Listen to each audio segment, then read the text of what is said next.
বৃষ্টিকে উপেক্ষা করে তারাপীঠে উল্টো রথে মা তারার রাজবেশে মহাপরিক্রমা, ভক্তদের ঢল মন্দির চত্বরে।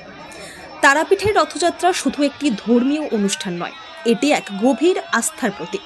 অন্যান্য স্থানে যেখানে রথে চড়েন জগন্নাথ দেব ও বলরাম ও সুভদ্রা, তারাপীঠে সেই রথে চড়েন মা তারা স্বয়ং।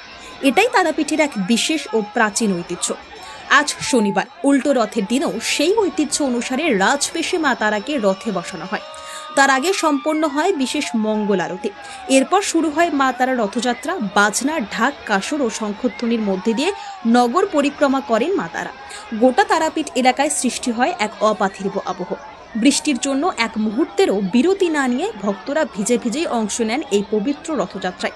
সকাল থেকেই বৃষ্টির দাপট থাকলেও তা ঠেকাতে পারেনি ভক্তদের উদ্দীপনা। তারাপীঠ মন্দির চত্বরে দূর দূরান্ত থেকে আসা হাজার হাজার ভক্ত ভিজে গিয়েও মা তারার দর্শনে মগ্ন হন।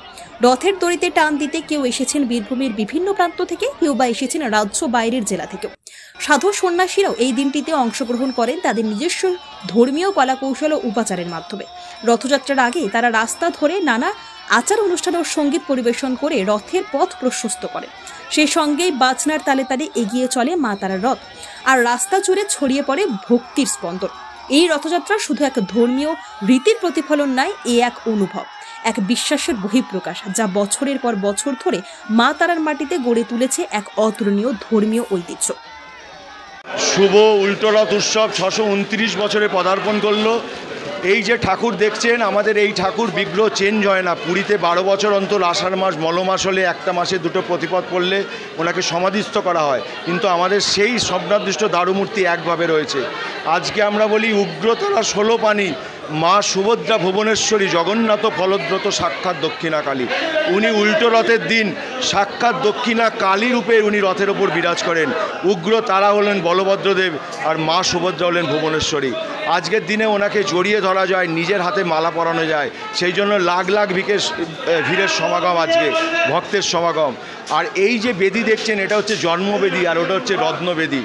রত্নবেদিতে 10,000 বার যদি আপনি দর্শন করেন, আর জন্মবেদিতে একবারও দর্শন করলে সেটা 10,000 বারের ফল লাভ করা যায়। সেই জন্য উল্টো রথের মাহাত্ম্য বেশি, সেই জন্য বিশাল ভক্তের সমাগম, আজকে লাখ লাখ লোকের সমাগম আজকে এই উল্টো রথের দিনে। তাই সবাই আসুন, জগন্নাথ দেবের কৃপা গ্রহণ করুন। আজকে ঠিক আমাদের 2:30-এর সময় দামোদর, ঠিক ঠাকুর উঠবে, প্রথম নারায়ণ, তারপর মা সুভদ্রা, তারপর বলভদ্রদেব, তারপর জগন্নাথ দেব, তারপর উনি রথের ওপর বিরাজ করবেন। ওখানে আপনাদের রাজবেশ, সোনার বেশ হবে, তারপর গড়গড় করে উনি মাসির বাড়ির উদ্দেশ্যে থেকে আবার জগন্নাথ দেব নিযোগ দিয়ে প্রবেশ করবেন। আজ হচ্ছে দক্ষিণ, আমরা বলি দক্ষিণে টান, বৈকুণ্ঠের স্থান। আজকে দক্ষিণ, যেহেতু উনি দক্ষিণা কালী, সেই জন্য দক্ষিণ দিকে আজকে টান হয়, সেই জন্য আমরা বলি দক্ষিণা টান, বৈকুণ্ঠের স্থান।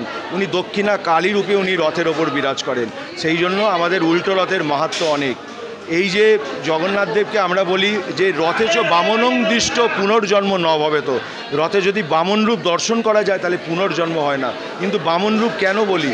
কারণ শ্রীকৃষ্ণের 12 মাসে 12টা নাম। বৈশাখের নাম মধুসূদন, জ্যৈষ্ঠ মাসের নাম ত্রিবিক্রম, আর আষাঢ় মাসের নাম হচ্ছে বামন। যেহেতু আষাঢ় মাসে রথ হয়, সেই জন্য বলি রথে চ বামনং দৃষ্ট পুনর্জন্ম ন ভবেত। সেই জন্য বলি যে রথে যদি একবার বামন রূপ দর্শন করা যায়, জগন্নাথ রূপ দর্শন করা যায়, তাহলে পুনর্জন্ম হয় না।